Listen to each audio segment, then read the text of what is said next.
आणि यानंतर बातमी एका चोरी संदर्भातली। छत्रपती संभाजीनगरमध्ये पडलेला दरोडा। या दरोड्यामध्ये लुटलेलं सोनं आणि याच दरोड्यातील संशयित आरोपीचा एन्काउंटर हे तीनही विषय सध्या महाराष्ट्रात चर्चेच्या केंद्रस्थानी आहेत। या दरोड्यामध्ये 5.5 किलो सोनं चोरीला गेल्याचं सांगितलं जातंय। मात्र यापेक्षा कितीतरी अधिक पटीनं सोनं असावं असा खळबळजनक दावा पालकमंत्री संजय शिरसाट यांनी केला आणि सगळ्यांच्याच भुवया उंचावल्या। संभाजीनगरमधल्या दरोड्याचं गौडबंगाल। चोरीला गेलेल्या सोन्याबाबत दावे प्रतिदावे। मी डिक्लेअर केलेलं आहे की 5.5 किलो माझं सोनं गेलेलं आहे आणि 32 किलो चांदी गेलेली आहे। मला वाटतं सोनं जास्त निश्चित असेल। प्रत्येक गोष्टीची पावती माणसाकडे नसते। दरोड्यातलं सोनं लंपास कोणी केलं? 5 किलो 50 ग्रॅम सोनं, किंमत 1,14,00,000 रुपये। 32 किलो चांदी, किंमत 32 लाख रुपये। या दागिन्यांची किंमत जवळपास 2.25 कोटींच्या घरात आहे। पण हे सोन्या चांदीचे दागिने नेमके कुठे आहेत याचा अद्यापही तपास छत्रपती संभाजीनगर पोलिसांना करता आलेला नाहीये। 15 मेला छत्रपती संभाजीनगरातील उद्योजक संतोष लड्डा यांच्या घरावरती दरोडा पडला। दरोडेखोरांनी 5.5 किलो सोनं आणि 32 किलो चांदी असा कोट्यवधी किमतीचा ऐवज लुटला। पोलिसांनी 11 दिवसात 5 संशयितांना अटक केली आणि अवघं 32 तोळे सोनं हस्तगत करण्यात पोलिसांना यश मिळालं। तर मुख्य सूत्रधार अमोल खोतकरचा 27 मेला वडगाव कोल्हाटी इथे एन्काउंटर झाला आणि त्यानंतर सुरू झाला चोरीला गेलेल्या सोन्याचा तपास।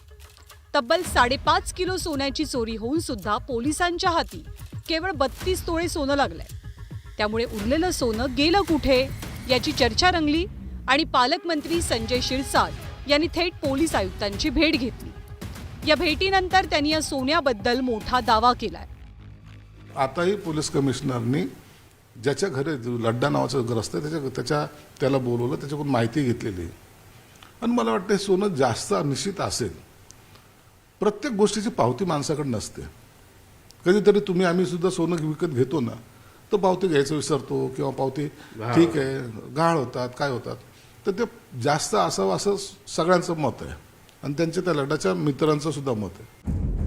एकीकडे पालकमंत्री 5.5 किलोंपेक्षा जास्त सोनं असावं असा दावा करत असताना उद्योगपती लड्डा यांनी मात्र आपण जे सांगितलं तेच खरं आहे, सोनं 5.5 किलोच होतं याबद्दल ते ठाम दिसतात। तर विरोधी पक्षनेते अंबादास दानवे यांनी सुद्धा सोनं गेलं कुठे असा सवाल विचारत पोलिसांच्याच कारवाईवरती संशय व्यक्त केलाय। 5.5 मी डिक्लेअर केलेलं आहे की 5.5 किलो माझं सोनं गेलेलं आहे आणि 32 किलो चांदी गेलेली आहे। 30 वर्षापासून मेहनत करतो घरातनं बाहेर पडून। हे काही 1 दिवसाचं 2 दिवसाचं नाही आहे आणि आत्ताच प्रयत्न केलेले आहेत। मी खूप मेहनत केलेली आहे आणि 30 वर्षामध्ये थोडं थोडं करून हे जमा केलेलं होतं आणि त्याचं सगळं पेपरवर आहे। पोलिसांना माझा प्रश्न आहे, तुम्ही एक एन्काउंटर केलं, 5 आरोपी पकडलेत, पण सोनं कुठं आहे?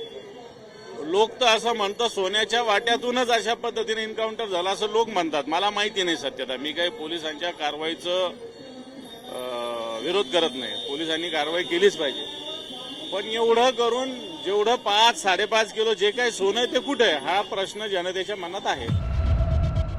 दरम्यान आरोपी पोलिसांच्या नजरेसमोरच असून 2 दिवसात अटक सत्र सुरू होईल अशी माहिती पालकमंत्री शिरसाट यांच्या वतीनं दिली जाते।